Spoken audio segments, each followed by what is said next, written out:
பாக்கியம் உண்டாகட்டும். நாளிலும் கூட நாம் கடந்து வந்திருப்பதை நினைத்து நாம் தேவனை சோதரிக்க வேண்டும். இதனால் ஒரு விடுமுறை நாம் திருச்சபையில் அநேக தெய்வ ஜனங்களுக்கு அறிவித்த போதிலும் கூட அதை ஒரு பொருட்டாக எல்லாரும் இருக்கிறார்கள். அதை யோசிக்கும் போது கொஞ்சம் மன வேதனை ஒரு மாதிரி குழம்புவார்கள். எப்படி இவர்கள் தேவனோடு கூட இருக்கிறார்கள் என்று சொல்லி நான் யோசிக்கிறேன். இந்த நாட்களிலே தேவ ஜனங்கள் வாழ்விலே அநேக பிரச்சனைகள், பலவீனங்கள், குடும்பத்தில் பலவிதமான சோதனைகள், இப்படியெல்லாம் காரியங்கள் தேவ ஜனங்களை தாக்குவதையும் அது மூலமாய் சோர்ந்து தேவனுடைய சமூகத்திலே செலவிட யோசிக்கிற அளவுக்கு இன்றைக்கு தள்ளப்படுகிறார்கள். நேற்றிரவு நான் இந்த தியோடி இந்த வேண்டிய செய்தியை நான் தியானிக்க யோசித்த போது எனக்கு ஒரு தெளிவான செய்தி வரவில்லை. ரொம்ப நாள் நான் படிச்சுட்டு இருந்தேன், எந்த ஒரு பதிலும் வரல. என்னவோ பட யோசித்தேன். ஆனாலும் சரிட்டு ஒரு 8 மணிக்கு மேலே நான் முடிச்சுட்டு அதுக்கப்புறமா ஏர்லி மார்னிங் 4 மணிக்கு ஜெபம் பண்ணிவிட்டு அதுக்கப்புறம் 5 மணிக்கு இந்த நாளுக்குரிய செய்தியை பார்த்தேன்.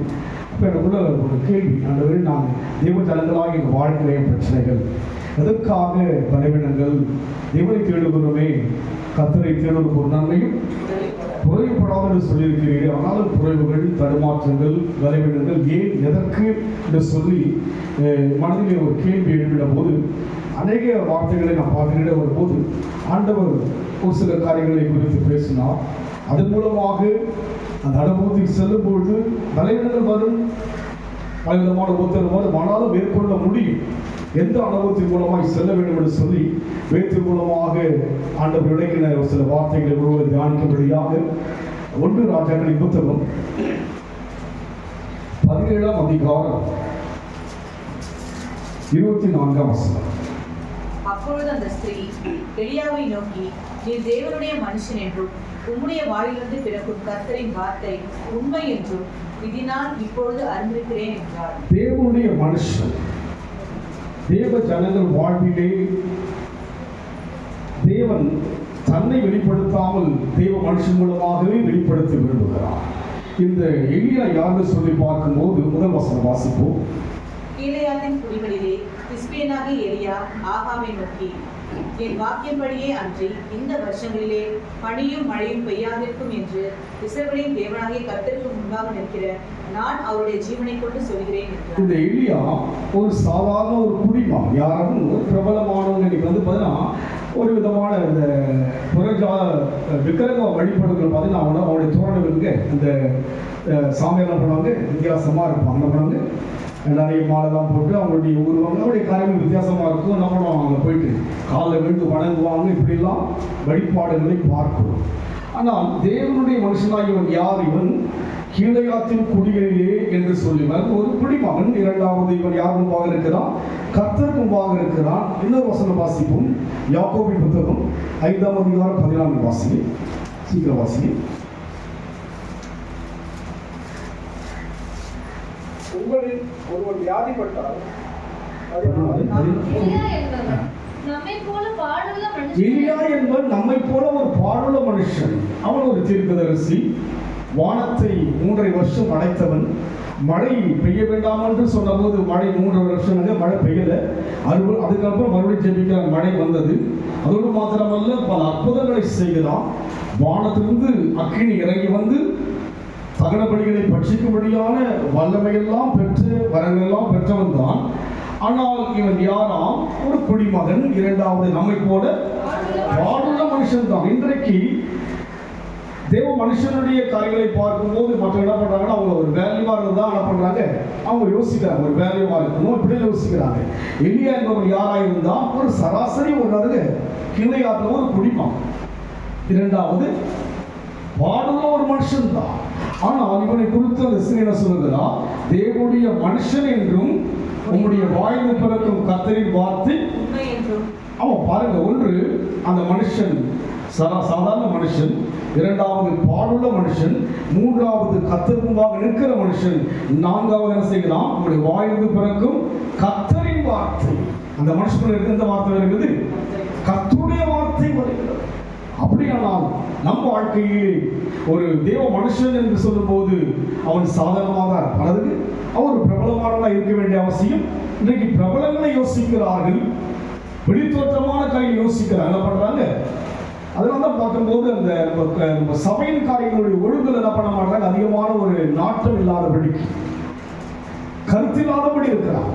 இன்றைக்கு எல்லாருக்குமே விடுமுறை தான், எல்லாருக்குமே அறிவு. மற்றபடி நம்ம சொல்றது பாருங்க, 11:30 தான் இங்கே ஆரம்பிக்கும் இல்லைங்களா? 7 மணினா கூட கஷ்டமா இல்லைங்களா? பாருங்க, எல்லாவற்றிலும் அந்த ஒழுங்கின்மையை நமக்குள்ள நம்ம பார்க்கணும். இந்த மனுஷனுடைய காரியங்களை பார்க்கும்போது தேவ மனுஷன் சொல்லிதான் இருப்பாங்க. அவங்க ஒரு பிரபலமா இருக்க வேண்டிய அவசியம் இல்லை. அவங்களுக்கு சாதாரணமாகவே இன்றைக்கு ஜனங்கள் ஒரு பிரபலமாக ஒரு பிரசித்தி பெற்றவர்களை அவர்கள் சொல்லுகிற காரியங்கள் என்ன பண்றாங்க, ஏற்றுக்கொள்ள யோசிக்கிறாங்க தவிர ஒரு சாதாரணமாக சொல்லும்போது அப்படிதான் இருக்கிறது. ஆண்டவர் சொன்ன ஒரு காரியம் தேவ மனுஷன் தான், ஆனாலும் கூட அதை ஏற்றுக்கொள்ளாத மக்கள் இருக்கத்தான் செய்வார்கள். ஆனால் இந்த சிறியை குறித்து பார்க்கும்போது இவர் யாரு சொன்னால் 17ஆம் அதிகாரம் 10 வாசிங்க. அப்படியே அவன் எழுந்து சாரிபாத்துக்கு போனான். அந்த பட்டணத்தின் ஒளிமுக வாசலுக்கு அவன் வந்தபோது அங்கே ஒரு விதவை என்ன செய்கிறாள்? விறகு பொறுக்கிக் கொண்டிருந்தால் அவனை பார்த்து கூப்பிட்டு, நான் குடிக்கிறதுக்கு கொஞ்சம் தண்ணீர் ஒரு பாத்திரத்தில் எனக்கு கொண்டு வா என்றான். கொண்டு வர அவள் போகிற போது அவன் அவளை நோக்கி கூப்பிட்டு, கொஞ்சம் அப்பமும் உன் கையிலே எடுத்து. பாருங்க, ஒரு பஞ்சகாலமான காலத்திலே தண்ணி தான் கேட்கிறாங்க. என்ன பண்ணாங்க? தண்ணி கூட அண்ணாச்சிக்கு அதுக்கு முன்னாடி பார்த்தீங்கன்னா அந்த ஆற்றுனாச்சுக்கு தண்ணி வற்றி போயிட்டு ஒரு பஞ்சமான காலத்துல போறாரு. எங்க போறாருங்க? ஒரு ஆடம்பரமான ஆசை நிறைந்த ஒரு சிறியிடத்தில் போகவில்லை. சொல்லுகிறார், விதவையுடைய இடத்துக்கு போகிறார். விதவை பாடோடு இருக்கிறார், பசியோடு இருக்கிறார். இவர் என்ன கேட்கிறார்? தண்ணீர் கேட்கிறார். தண்ணீர் கொடுக்கிறாங்க. ஒரு பிடி மாவும் கலையத்தில் கொஞ்சம் எண்ணெயும் அல்லாமல் என்னிடத்தில் ஒரு அடையும் இல்லை என்று உங்களுடைய தேவனாகிய கர்த்தருடைய ஜீவனை கொண்டு சொல்லுகிறேன். இதோ நானும் என் குமாரனும் சாப்பிட்டு செத்து போக அதை எனக்கும் அவனுக்கும் ஆயத்தப்படுத்துவதற்கு 2 விறகு பொறுக்கிறேன் என்றார். அப்பொழுது எலியா அவளை பார்த்து, பயப்படாதே, நீ போய் உன் வார்த்தையின்படி ஆயத்தப்படுத்து. ஆனாலும் முதலில் அதிலே எனக்கு பாருங்க, இந்த அம்மாவுக்கு கொடுக்கத்தக்கதான சூழ்நிலை கிடையாது, கொடுப்பதற்குரிய சூழ்நிலை இல்லை. இரண்டாவது அவ சொல்ற சாக போற அளவுக்கு என்னுடைய சிச்சுவேஷன் கேட்டு நம்ம என்ன பண்றாங்க, சிச்சுவேஷன் சொல்லிக்கிட்டே இருக்கு. என்ன பண்றோமோ இன்னைக்கு வராததற்கு என்னவெல்லாம் சூழ்நிலைகளை சொல்லுவோம். இவன் சொல்வதற்கான காரியங்கள் இருக்கிறது. அவள் யாராவது விதவை. இரண்டாவது கடைசியான ஒரு சாப்பிடுவதற்குரிய ஆதாரம் தான் இருக்குது தவிர அவன் என்ன சொல்றாங்க, என்னிடத்திலே பானையிலே ஒரு பிடி மாவும் கலையத்திலே கொஞ்சம் எண்ணெயும் அல்லாமல் இடத்திலே ஒரு அடையும் இல்லை என்று சத்தியம் உண்மையா சொல்றாங்க. என்ன பண்றாங்க? நம்ம பாத்தீங்கன்னா என்ன பண்ணுங்க, சேர்த்து என்ன பண்ணுவோம், வார்த்தை என்ன பண்ணுவாங்க, 1 2 என்ன பேசி என்ன பண்ணணும், சேர்த்து எல்லாம் சொல்லுவோம். அவர் சொல்ல உண்மையா இருந்தாங்க, கர்த்தருடைய ஜீவனை கொண்டு சொல்கிறேன், உண்மைதான். ஆனாலும் முதல்ல என்ன பண்ணு, அதை என்கிட்ட கொடு. முதலாவது தேவ ராஜ்யத்தையும், ஆமா, இவனுடைய கிரியைகளை அங்கே தேவ மனுஷன். அவன் யாரவன்? தேவனுடைய மனுஷன். ஆனால் யாரவன்? கீழையாத்திலே ஒரு குடிமகன். ஆனால் கர்த்தருக்கும்பாக நிற்கிற மனுஷன். இரண்டாவது பாடுள்ள ஒரு மனுஷன். ஆனால் அந்த ஸ்ரீ செய்கிறார், அந்த தேவ மனுஷன் செய்கிறார். அவள் கீழ்ப்படிந்து அவள் செய்கிறார், சேகரிக்க தியாகம் செய்கிறார். கிறிஸ்துவ வாழ்க்கையில் ஏதாவது தெரியுங்களா? தியாகம் அவசியம். விட்டுக் கொடுக்கிற அந்த தன்மையெல்லாம் கிறிஸ்துவுக்குள்ளாக. ஆமா, உண்மையை அவர் சொன்னவ, அவருடைய நிலைமையில உண்மையாகவே அவர் மனதார உண்மையை சொல்கிறார். ஆனாலும் தேவன் பண்றான், முதல்ல நான் பண்ணு, அந்த அடையில முதலாவது எனக்கு கொடு. அப்போ இதன் மூலமாக ஒரு காரியத்தை புரிந்து கொள்ள வேண்டும். நம் வாழ்க்கையில ஏன் பிரச்சனைகள் வருகிறது, நம் வாழ்க்கையில் ஏன் சோதனைகள் வருகிறது, நமக்காக தேவன் ஒரு வழியை உண்டாக்கி இருக்கிறார். அவரை தெரிந்து கொள்வதற்கான சூழ்நிலை உண்டாக்கி இருக்கிறார். அந்த சூழ்நிலைக்கு போகாதபடி செய்கிறோம், நாம் தடையாக செய்கிறோம். இந்த ஸ்ரீ உண்மைதான் சொல்கிறார். ஆனாலும் கூட எலியாவுக்கு எது அவசியமா இருக்கிறது? குடிப்பதற்கு தண்ணீர் அவசியமா இருக்கிறது, புசிப்பதற்கு. ஏன்னா தேவனை செய்கிறார், காகத்தை கொண்டு செய்து விட்டார் முன்பாக அப்படி போஷித்து விட்டார். ஆற்றிலே தண்ணீர் இருக்க வரைக்கும். அப்ப பாருங்க, ஊழியக்காரனை கர்த்தர் கனப்படுத்துகிறவராய் இருக்கிறார். எனக்கு ஒரு ஊழியம் செய்தால் பிதாவானவர் அவனுக்கு காகத்தை கொண்டு போஷித்தார். இரண்டாவது ஒரு ஆற்றிலே தண்ணி வற்றி போக வரைக்கும் அவனுக்கு தண்ணீரை கொடுக்குதா. நெக்ஸ்ட் லெவலுக்கு கொண்டு வராருங்க, வறண்ட ஒரு வீட்டுக்கு கொண்டு வராங்க. வறண்ட ஒரு விதவின் வீட்டுக்கு கொண்டு வருகிறார். அங்க வறட்சி தான் இருக்கு. இன்றைக்கு அனைவருடைய ஆவிக்குரிய வாழ்க்கை இருக்கு வறட்சியா இருக்கு, வறட்சியா இருக்கு. யோசிச்சு பாருங்க, நான் எல்லாரும் வருவாங்க தான் நினைக்கிறேன். என்ன பண்றது யோசிச்சு பாருங்க, என்ன செய்யலாம்னு தெரியல. என்ன சொல்லுவாங்க, தமிழ் புத்தாண்டு கொண்டாடுறாங்களா? சொல்லுங்க பார்க்க. எலியா ஒரு சாதாரண மனுஷன் தான், ஆனால் யாரவன் தேவ மனுஷன். எலியா ஒரு பாடுள்ள மனுஷன் தான், ஆனால் யாரவன் தேவனுடைய மனுஷன். காரணம் என்ன? அவன் தேவனுடைய வார்த்தைகளை சொல்கிற மனுஷன். இங்கே வருகிற அத்தனை பேருக்கும் யாருடைய வார்த்தைகளை குறித்து பேசுகிறோம்? நாம் இங்கே தேவனுடைய வார்த்தைகள் தான் பேசுகிறோம். இவருடைய வாழ்விலே கொடுப்பதற்கு சூழலை தடுக்கிறது. ஆனாலும் தடைகள் என்ன செய்கிறார்? அந்த ஸ்திரீயானவள் எலியாவுக்கு கொடுக்கிறார். தேவனுக்காக நேரத்தையும் காலத்தையும் எதை கொடுத்தாலும் நஷ்டப்பட்டு போகவே மாட்டோம். இதன் மூலமாக ஒரு காரியத்தை புரிந்து கொள்வோம். எதினால் கஷ்டம், எதினால் நஷ்டம், நம் சூழ்நிலைகளை சொல்லி விலகி போகிறோம். நம்முடைய சூழ்நிலைகளை சொல்ல மாட்டாங்க, உண்மைதான். இந்த ஸ்திரீயுடைய வாழ்விலே சூழ்நிலை என்ன? உண்மைதான்.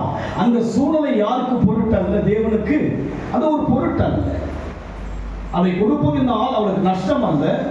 அந்த பஞ்சகாலம் தீரும் வரைக்கும் ஆகாரம் குறைவில்லாமல் இருந்தது.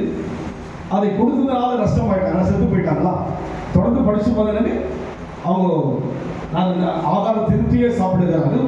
தொடர்ந்து வாசிக்க. கர்த்தர் தேசத்தின் மேல் மழையை கட்டளையிட நாள் மட்டும் பானையின் மா செலவழிந்து போவதும் இல்லை, கலசத்தின் எண்ணெய் குறைந்து போவதும் இல்லை என்று இஸ்ரவேலின் தேவனாகிய கர்த்தர் சொல்லுகிறார். பாருங்க, எத்தனை வருஷங்க? 3.5 வருஷமா மழை பெய்யுது. எத்தனை வருஷங்க?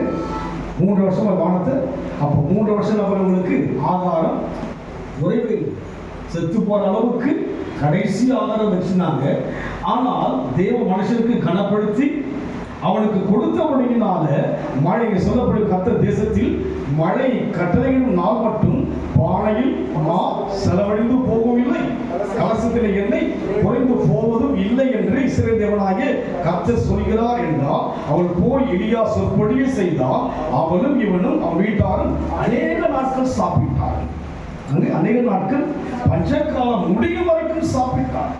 அதனால் கிறிஸ்துவுக்காக விட்டுக் கொடுப்பதினால ஒருவர் கெட்டு போகவே மாட்டார். அதை புரிஞ்சுக்கிறது. நான் எனக்காக சொல்லவில்லை, ஒரு ஒரு பொதுவுடைமையை சொல்லுகிறேன். கிறிஸ்துவுக்காக அவள் உண்மைதான் சொல்லுகிறார். நீங்கள் சொல்வது உண்மைதான். குடும்பத்திலே பிரச்சனை இருப்பது உண்மைதான். சபைக்கு வர முடியாத தடை செய்கின்ற காரியம் இருப்பது உண்மைதான். அதை சொல்லிக்கொண்டு தேவ சமூகத்தை எழுந்து விட்டார். ஒருவேளை அவ இல்லைங்க நான் சாப்பிடதான் போயிருப்பாங்க, செத்துதான் சொன்ன மாதிரி போயிட்டு இருப்பாங்க. தமிழ பண்ணு இல்லையே. காரணம் என்ன? அந்த ஊழியனுக்கு தேவ மனுஷனுக்கு செய்தாலும் கீழ்ப்படிந்தபடியினாலே அவள் வாழ்க்கையை பஞ்சம் முடியும் வரைக்கும் அவளுடைய பிரச்சனை ஒன்றும் இல்லாமல் இருக்கிறது. சாப்பிட்டார்கள். கர்த்தர் எலியாவை கொண்டு சொல்ல வார்த்தையின்படியே பானையிலே மாவு செலவழிந்து போகவில்லை, கலசத்தில் என்ன குறைவே இல்லை. சிங்கக்குட்டிகள் தாழ்ச்சிருந்து கர்த்தரை தெருவுக்கோ குறைவே இல்லை, நிறைஞ்சுதான். மற்றவங்களுக்கு உதவி செஞ்சிருப்பாங்க நினைக்கிறாங்க. மற்றவங்களுக்கு அவங்க செஞ்சிருப்பாங்க.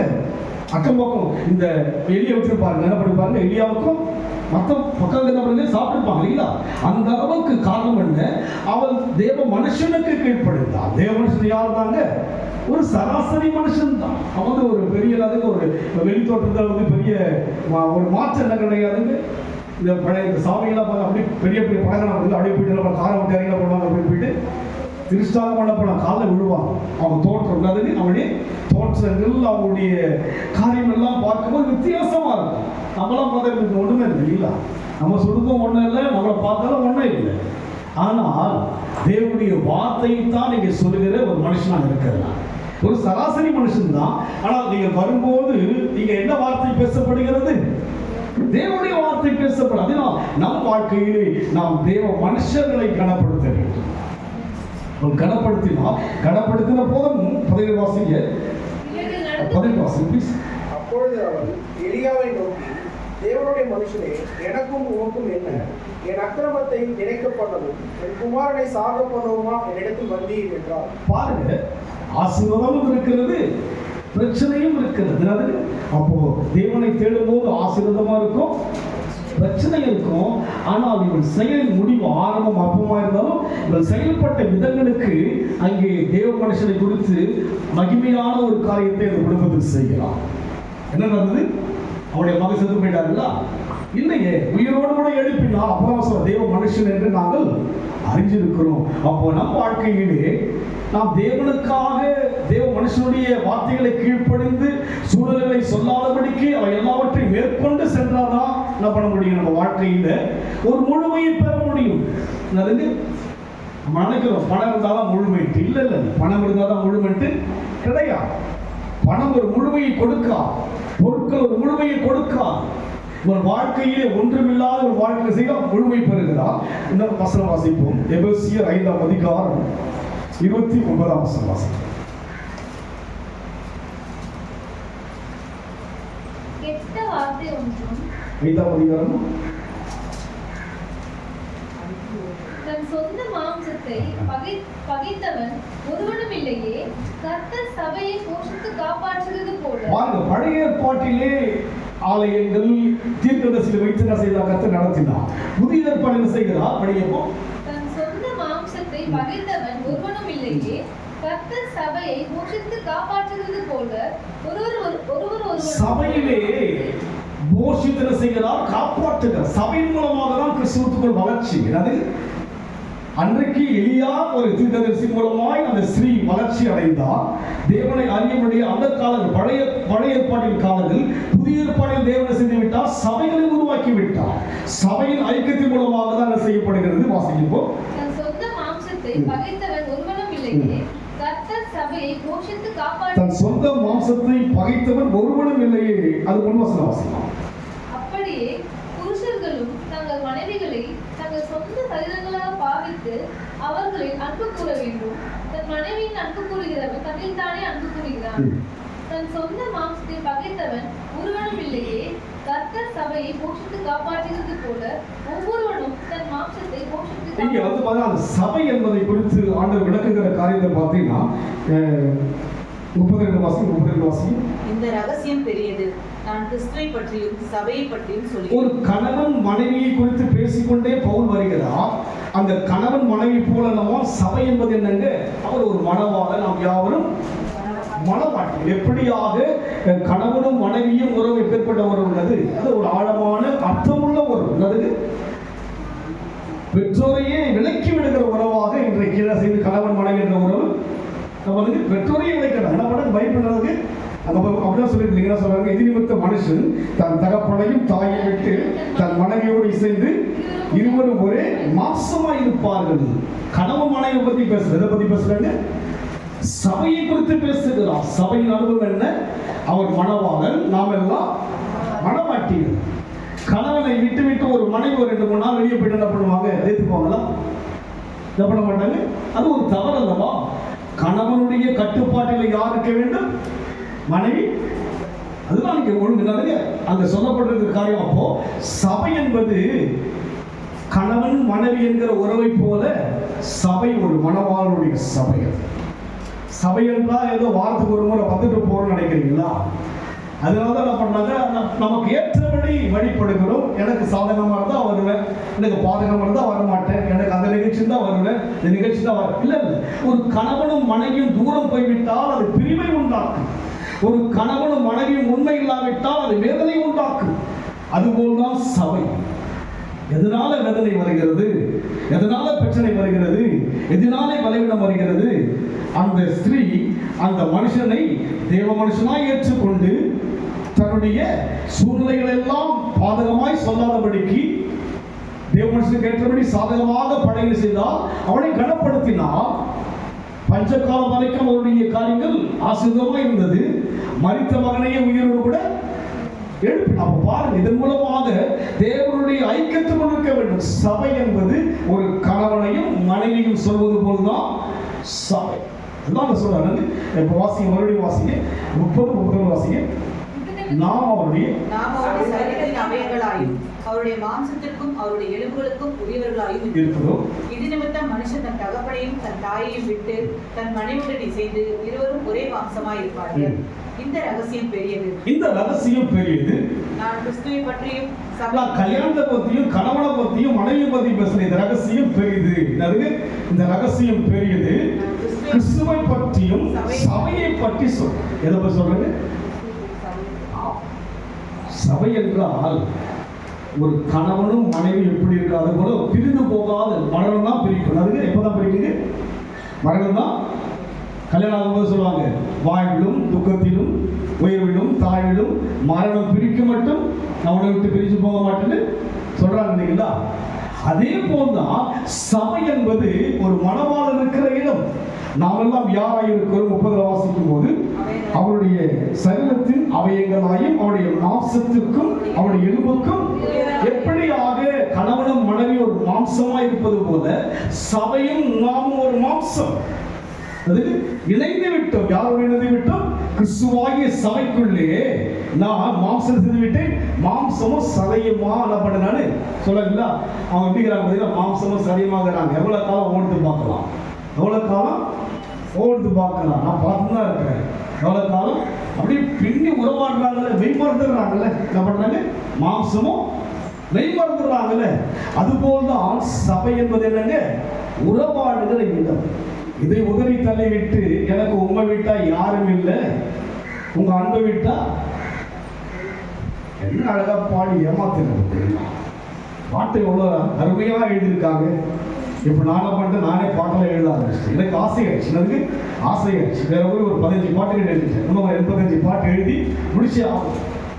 ஆசையாயிடுச்சு. எனக்கு ரொம்ப ஆசையாயிட்டே வருது. அதுக்கு வயசாக சபை மேல எனக்கு ஆசையாயிடுச்சு. சபையில யாருக்கு எடுத்து கிறிஸ்து இருக்கிறார் அல்லவா, மணவாளன் இருக்கிறார் அல்லவா, மணவாளனை பார்க்க ஓடி வந்ததுக்கு ஓடி வந்ததுக்கு காலை 7 மணி தான் சரி குளிக்கிறதுக்கு ஆச்சு. 4 மணி குளிச்சு உட்காந்து சொல்லுங்க பார்க்கலாம். 11:30 மணி யாருமே என்ன கிடையாது. நான் 10:30 என்ன பண்ணிட்டேன், எனக்கு கதி கிடையாது. என்ன பண்ண இங்கே வந்துட்டு இங்கே வந்து சைலன்ஸாக உட்காந்துட்டு நிம்மதியா யோசிச்சு பாருங்க.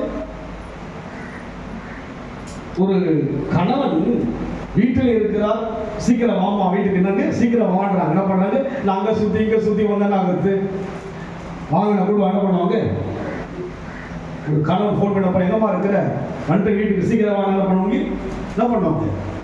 சீக்கிரம் வரணும். இல்லை நான் அங்கே போகிறேன், இங்கே போகிறேன், கச்சேரிக்கு போகிறேன், அங்கே போகிறேன், சுற்றிட்டு கடைசியாக வந்தால் கணவன் பண்ணுவாங்க. வெல்கம் பண்ணுவாரா? என்ன பண்ணுவார்? கோபதான பண்ணுவார்.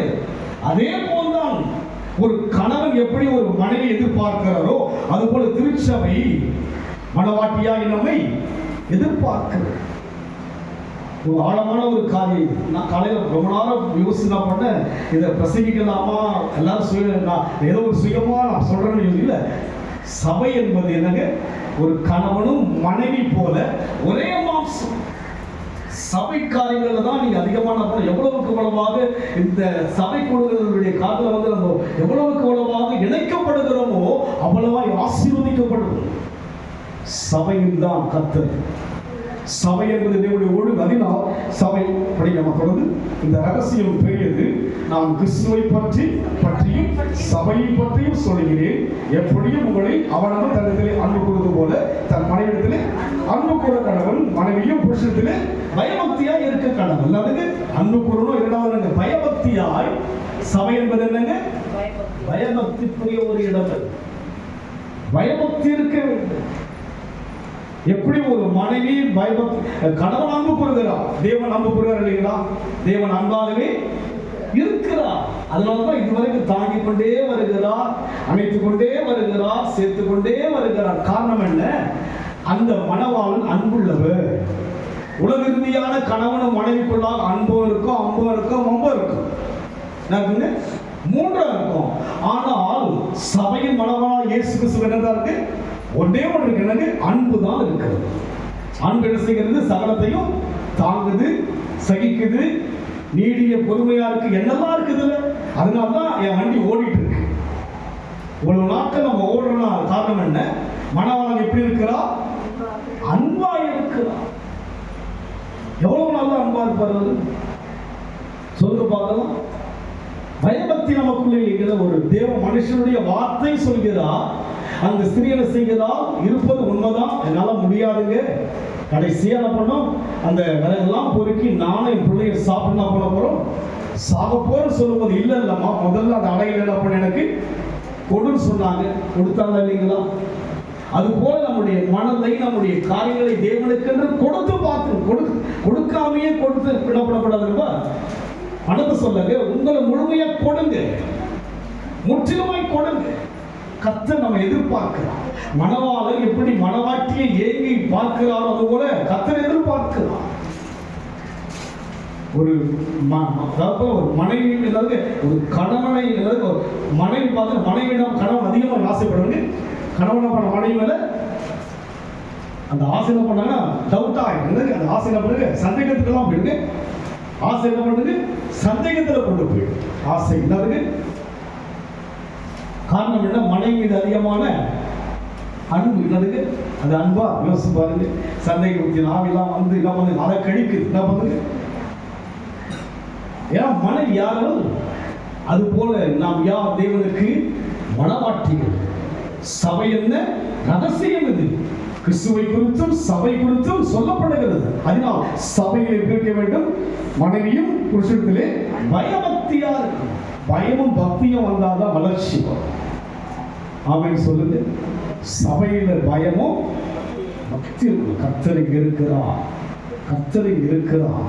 அந்த பயமும் பக்தியும் இருந்தா நேரத்துக்கு ஒரு நல்லது. கர்த்தருக்கு எத்தனை இருக்கிறாரு, சபை என்ன நேரத்தை நம்ம சொல்றோமோ அந்த நேரம் யார் இருக்கிறது, பயம். ஐயோ வந்துட்டு இருப்பாரு, ஆபீஸ்ல யார் இருப்பாரு, ஆபீஸ்ல என்ன பண்ணுவாரு, வீட்டுக்காரு பயம் இருக்கா இல்லைங்க, சொல்லுங்க பார்க்கலாம். பயம் ஆட்டோமேட்டிக்கா அந்த ஒரு அன்பின் பயம். அது போல்தான் சபை என்பது இந்த அனுபவத்தில் போகணும். இந்த அனுபவத்தில் போனபடினால்தான் அந்த பழைய ஏற்பாட்டில் அந்த ஸ்ரீயானவள் விதவையானவள் செய்கிறார்.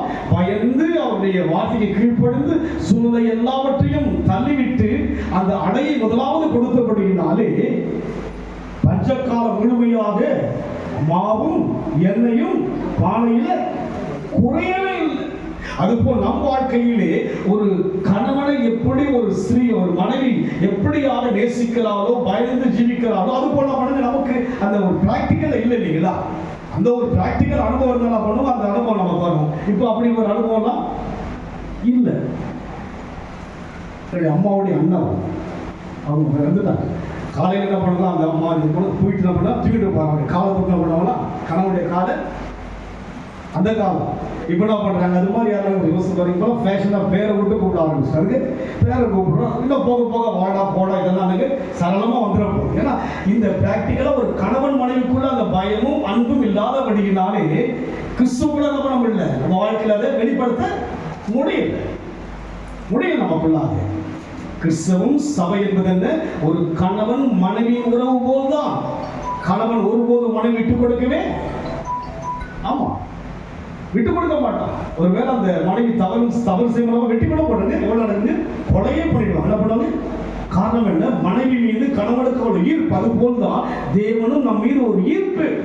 விட்டுவிட மாட்டார். என்ன பண்ண மாட்டாரு, விட்டுவிட மாட்டார். அவருக்குள்ள ஒரு கணவனுக்கு உள்ளுக்குள்ள எவ்வளவு ஒரு வருத்தம் யோசிப்பார். கொஞ்ச நாள் என்ன பண்ணுவோம், டென்ஷன் இல்லாம பார்க்கலாம் என்ன பண்ணுவோம், அந்த அம்மா என்ன பண்ணாலும் சரி பார்க்கலாம், கொஞ்சம் பொறுமையா இருக்கலாம், யோசிக்கலாம், மனசுக்குள்ள யோசிக்கிற என்ன பண்ணலாம், யோசிக்கிறாங்க. ரொம்ப அதிகமாக என்ன பண்ண முடியும், கடைசியாக பிரச்சனை வரும். அதுபோல் இன்றைக்கு நம்முடைய வாழ்க்கையில் சபை என்பது ஒரு கணவனும் மனைவி போல்தான் சபை.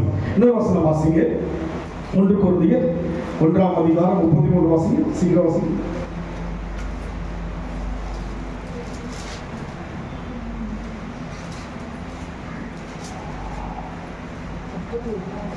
ரெண்டு கொரிந்தியர்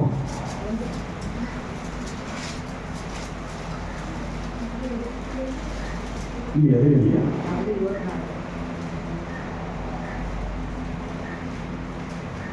யாக்கோபு 5:14 வாசிங்க.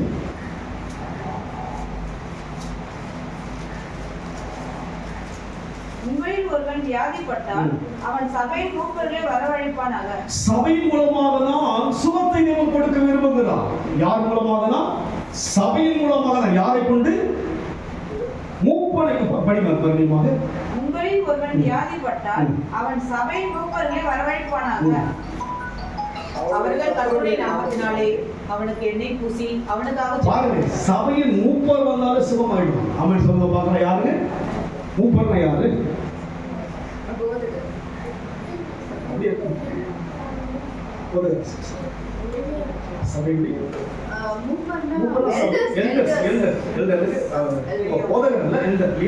சபையில வந்து இப்போ எல்டர் யாருக்கு வாலண்டரியா ஒர்க் பண்றதுக்கு அதிகமா ஈடுபாடுகளை யாரா மாற முடியும்? வாரத்துக்கு ஒரு முறை வந்தா மூப்பரை மாற முடியுமா? மூப்பராக தான் மாற முடியும். நேரத்துக்கு நல்லா தான் மூப்பரா மாற முடியும். தேவனை தன்னை யாரா மாற முடியும்? ஒரு சபையில வந்து ஒரு வேறான இருக்கு. தேவ மனுஷன் மூப்பரை கொண்டே தேவன் சுகத்தை கொடுப்பான். யாரை கொண்டே? தேவன் இன்றைக்கும் தேவன் சுகத்தை கொடுக்கிறாரு. நீங்கள் ஜெபிக்கும் போது தேவன் சுகத்தை கொடுக்கிறார். மூப்பரை கொண்டு நாங்கள் சபை மூப்பரை கொண்டு என்ன செய்கிறார்? படிக்கப்போ இவர்கள் ஒருவன் வியாதிப்பட்டால் அவன் சபையின் மூப்பர்களை வரவழைப்பானார்கள்.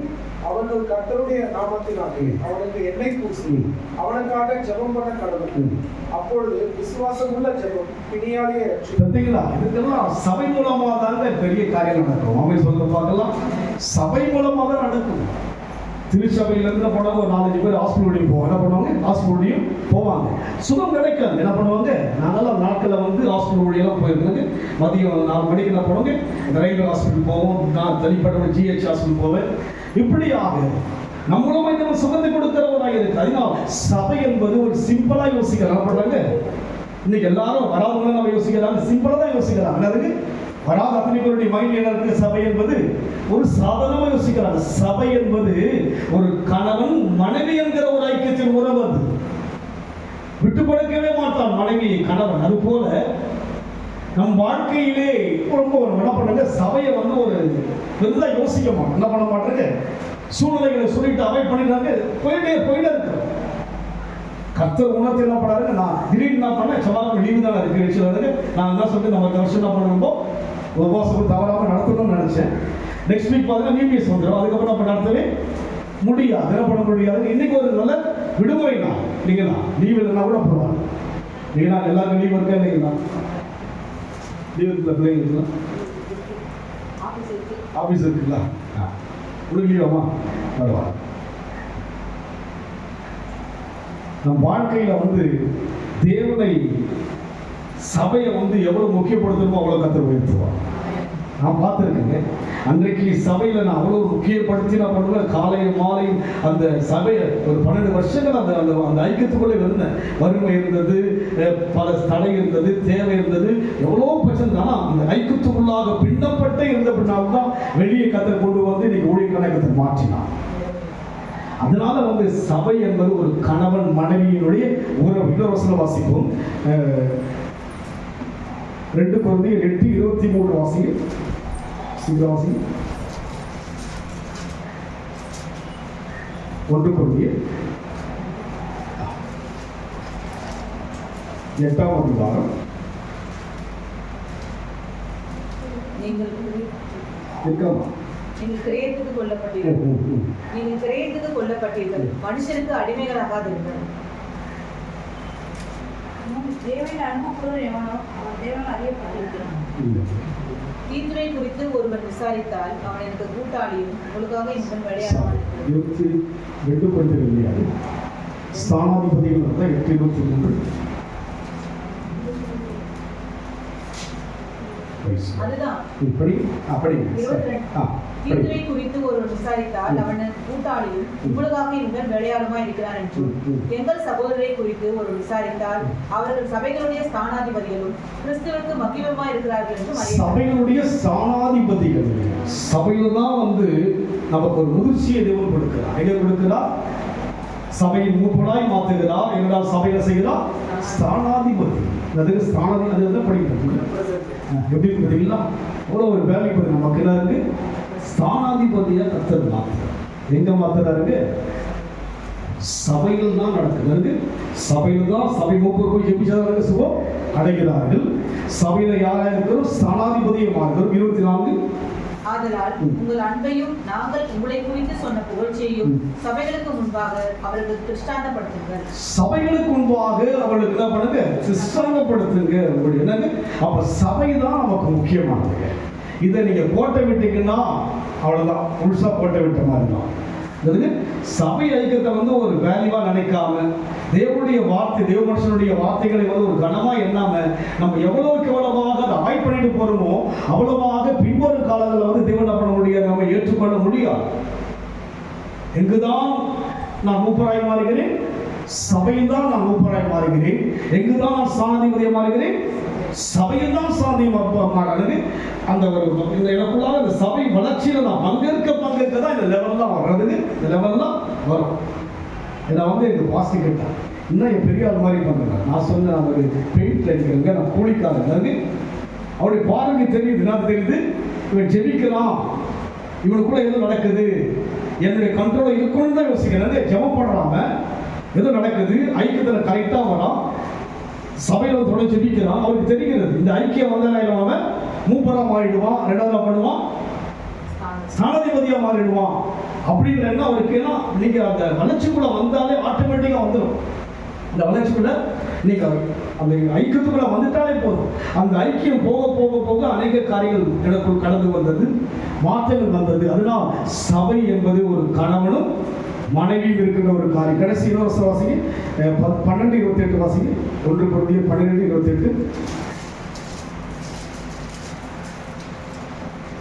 தேவனானவர் சபையிலே முதலாவது அப்போஸ்தலரையும், இரண்டாவது தீர்க்கதரிசிகளையும், மூன்றாவது போதகர்களையும், பின்பு அற்புதங்களையும், பின்பு குணமாக்கும் வரங்களையும், ஊழியங்களையும், ஆளுகைகளையும், பலவித பாஷைகளையும் ஏற்படுத்தினார். தேவனானவர் எங்கேதான் உருவாக்குறார்? எல்லாரையும் சபையின் மூலமாக உருவாக்குறார். அப்போ சபை வளர்ச்சி நாம் யாவருக்கும் மிகுந்த முக்கியமானது. இதுக்கு சபை கொடுக்கிற காலத்தை வந்து நீங்க எவ்வளவுக்கு எவ்வளவு அதை வந்து மிஸ் பண்றீங்களோ அவ்வளவுதான். சபை மூலமாக தான் கிறிஸ்துவை அறிய முடியும். சபை மூலமாக தான் நம் வாழ்க்கையில் மாற்றங்கள் வரும். சபை மூலமாக என்ன செய்கிறார்? அப்போஸ்தலரையும், தீர்க்கதரிசிகளையும், போதகர்களையும், பின்பு அற்புதங்களையும், பின்பு குணமாக்கும் வரங்களையும், ஊழியங்களையும், ஆளுகைகளையும், பலவிதமான பாஷைகளையும் ஏற்படுத்துகிறார். இத்தனை எங்கதான் உருவாகுதுங்க? சபையில தான், சபையில நடக்குது. அதனால் இன்றைக்கு இந்த சபை ஐக்கியத்துக்குள்ளாக நம்முடைய கவனம் இல்லாதனால அநேக பிரச்சனைகளை நாம் சந்திக்கின்றோம். அந்த அம்மா பிரச்சனையை சந்திச்சாங்க, ஆனா யாருக்கு இது கூட தேவனுடைய மனுஷன் இருந்தான். அது போல நாம் தேவனுடைய ஐக்கியத்துக்குள் இருப்போம் சொன்னா பிரச்சனை வந்தாலும் கூட மேற்கொண்டு போயிட்டே இருக்கு. பிரச்சனை வராமல் இருக்காது, பிரச்சனை வரும். கடைசி ஒன்று வாசிங்க, 1 Corinthians பிலிப்பியர் 1:33 வாசிங்க. இருக்கா? 36.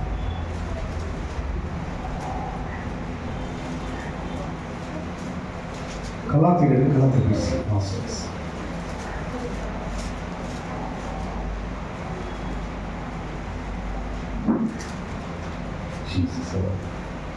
இரண்டாம் அதிகாரம்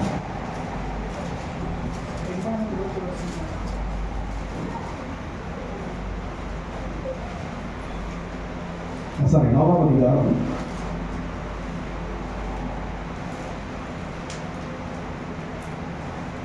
14 வாசிங்க. அப்படி இருந்தும் என் சரீரத்தில் உண்டாயிருக்கிற சோதனையை நீங்கள் அசைட்டி பண்ணாமலும், மேலும் தேவதூதனை போலவும் கிறிஸ்து இயேசுவை போலவும் என்னை ஏற்றுக்கொண்டீர்கள். அங்கே சபையின் மக்கள் என்ன செய்கிறார்கள்? தேவன் சொல்றாங்க, தேவதூதனை போலவும் கிறிஸ்து இயேசுவுடைய வார்த்தையை பேசுகின்றபடியினாலே அந்த ஒரு கர்த்தருடைய அந்த கணத்தை செலுத்துகிறார். என்ன செய்யறாங்க? கர்த்தருக்கு கணம் செலுத்த முடியாது. தேவனுடைய வார்த்தையை சொல்கிற மூலமாக தான் கர்த்தரை கனப்படுத்த முடியும். அங்கே எப்படி அவருடைய நிலைமை நான் பார்த்தீங்கன்னா 11 வாசிங்க. உங்களுக்கு தெரிந்திருக்கிறபடி நான் சரீர பலவீனத்தோடு முதலாவதாக உங்களுக்கு சுவிசேஷத்தை பிரசங்கித்தேன். அப்படி இருந்தும் என் சரீரத்தில் உண்டாயிருக்கிற சோதனையை நீங்கள் அசட்டை பண்ணாமல் என்ன பண்ணவங்க அசட்டை பண்ணவில்லை. என்ன பண்ணாங்கன்னா தேவனுடைய வசனங்களையும் தேவனுடைய ஒழுங்குகளை சொல்லும்போது ஜனங்கள் என்ன பண்ணாங்க? அசட்டை பண்ணுகிறார். என்ன செய்கிறார்கள்? கணவனை அசட்டை பண்ணினால் மனைவினா அதை யோசிச்சு பாருங்க. என்ன அதை சொல்லுங்க பார்க்கலாம். வேதனை தான்.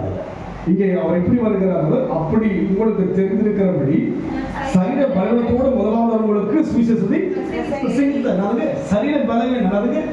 ஒன்று, அவன் யாராக இருக்கிறான்? திஸ்பியனாகிய எலியா என்ன செய்கிறான்? அவன் வந்து பார்த்தீங்கன்னா ஒரு எளிய மனுஷன், இரண்டாவது பாடுள்ள மனுஷன். இங்கே பவுல் எப்படி இருக்கிறான்? பலவீனமுள்ள மனுஷன். அதனால்தான் பவுல் சொல்கிறார், என்னை பலப்படுத்துகிற கிறிஸ்துவினாலே எல்லாவற்றையும் செய்ய. அப்போ ஒரு ஊழியனோ தேவ மனுஷனோ திருச்சபையில் வர பலவீனங்கள் வரும். பாஸ்டர் இருமலுங்கிறாரு, நம்மளுக்கு போய் இருமலுக்கு சொல்லிக்கிறாரா? எனக்கு இருமல் வரதான் செய்யும். அதுக்கு இது வரைக்கும் தேவன் கிருபை தான் பாதுகாத்து பலவீனங்கள் வரும். ஏன்னு கேட்டால் உங்களை வந்து நான் உருவாக்கணும்னா என்னென்ன பண்ணுவோம்? பிசாசு எந்தெந்த விதங்களில் தொட்டு என்ன பண்ண முடியும், எந்தெந்த விதத்தில் என்ன ஸ்வாய்ப் பண்ணணுமோ, எப்படி என்னை ஒடுக்கணுமோ அப்படிலாம் செய்வோம். நான் பேங்க் ஊழியம் போகும்போது அப்படியே ஒரு வீக்காக போனது, ஒரு டயர்டாக இருக்கும். நான் நிறைய இடத்துல பார்த்துருக்கேன். ஒரு ஊழியத்துக்கு போனாங்க, தேவன் செயல்பட போகிறார் என்ற ஒரு எனக்கு எண்ணம் வந்துச்சுன்னா எனக்குள்ள ஒரு அநேக சரீரத்தில் பலவீனங்கள்லாம் காணப்படும். நீங்கள் பவுல் வாழ்க்கை சொல்லுகிறா, உங்களுக்கு தெரிந்திருக்கிறபடி நான் சரீர பலவீனத்தோடு முதலாவது உங்களுக்கு சுவிசேஷத்தை பிரசங்கித்தேன். அப்படி இருந்தும் என் சரீரத்தில் உண்டாயிருக்கிற சோதனைகள் அசைட்டா பண்ண என்ன பண்ண நீங்க என்ன பண்ணக்கூடாது? தேவனுடைய மனுஷனுடைய வார்த்தைகளை அவர் குடும்பத்திலேயே 1000 நம்ம சொல்லி நிற்கிறாரு. எதுக்கு எனக்கு எவ்வளவு 1000 பட்சம் இருக்கதான் அது ஒரு அசெப்ட். அதுக்கு அவங்களே அப்படிங்கிறாங்க, நம்மளை போட்டு பதைக்கிறாரு, நம்மளை போட்டு இழுக்கிறாரு, நம்மளை போட்டு புரட்டுறாருங்கிறது அப்படி என்றவங்களும் இருக்காங்க இல்லைங்களா? இருக்காங்க இல்லைங்களா? சொல்லுங்கப்பா. நியாயம்தான் அது, நியாயம்தான், உண்மைதான் அது. அப்படிதான் எதிர்மாறதான் இருக்கும். ஆனாலும் கூட தேவனுடைய வார்த்தையை சொல்லும்படியாக தேவன் எனக்கு என்ன செய்திருக்கிறார்? கிருபை செய்திருக்கிறார். அதெல்லாம் என்ன பண்ண முடியாதுங்க. அதுதான் எனக்கு வாழ்க்கை.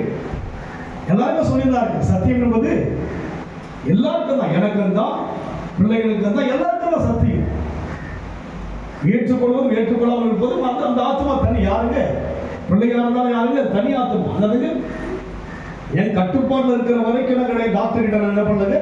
100 ரூபாய் செலவு பண்ணது கிடையாதுங்க. இந்த மாதிரி சின்ன பிள்ளைங்க இருக்கும்போது 100 ரூபாய் கொடுத்ததே கிடையாது.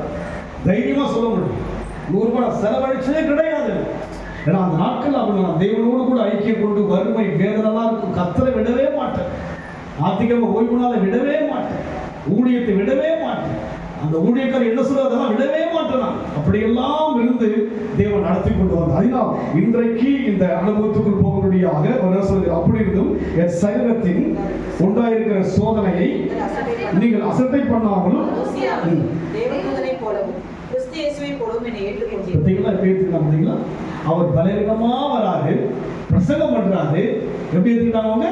அசட்டை பண்ணாம என்ன பண்ணாங்க? அதுதான் இன்றைக்கு நம் வாழ்க்கையிலே திருச்சபை என்பது தேவனுடைய ஒழுங்கு. தேவனுடைய ஒழுங்கு. இதுல எவ்வளவுக்கு எவ்வளவாக நாம் ஒழுங்கும் ஒரு நேர்மையும் ஒரு கருத்தோடு தேவனுக்கிட்ட ஐக்கியம் கொள்றோமோ, ஒரு கணவன் கிட்ட மனைவி எவ்வளவுக்கு எவ்வளவு உண்மை உத்தமமா இருக்கிறாங்களோ அந்த குடும்பம் சந்தோஷமா இருக்கும், சமாதானமா இருக்கும், நிம்மதியா இருக்கும், மகிழ்ச்சியா இருக்கு. அதுக்கு ஒரு பழமொழி இருக்கு, ஆவதும் பெண்ணாலே அவ்வளவு. யாரால வாய் யாரால சொல்லுங்க பார்க்கலாம். அதே வண்ணமாக தான் சபை. அதனால் இனி ஒரு நாட்கள்ல சபையில கவனம் செலுத்துங்க. அது உங்களுடைய வாழ்க்கைக்கு பெரிய ஆசீர்வாதம். நீங்க உங்க நேரத்தை கொடுப்பதனால நஷ்டம் படம், அந்த விதவை கொடுத்ததுனால நஷ்டமா? சொல்லுங்க பாருங்க. பழைய ஏற்பாட்டிலேயே ஒரு மகிமை இருக்கிறது. புதிய ஏற்பாட்டில் இயேசு கிறிஸ்து சபையிலே உலாவுகிறாரே, ஆவியின் அசைவாடும்படியாக நாம் கூடுகின்ற ஒவ்வொரு நேரத்திலும் கடந்து வருகிறாரே. அதனால் இன்றைக்கு சபையின் காரியங்களை கவனம் செலுத்துவோம். குடும்பத்தில் சொல்லுங்க. இதை விட்டுட்டு நீங்க எதை சாதிச்சாலும் அது முழுமையான சாதனை கிடையாது. இதிலிருந்து நீங்க சாதிச்சீங்க, அது பெரிய சாதனை. அதுக்கு இந்த ஊழியத்தில் கடந்து வந்த போக போக எனக்குள்ளாக எவ்வளவோ காரியங்கள் செய்கிறாரு தேவன். யோசிக்கிறேன், என்ன எப்படி பயன்படுத்திருக்க ஐயா?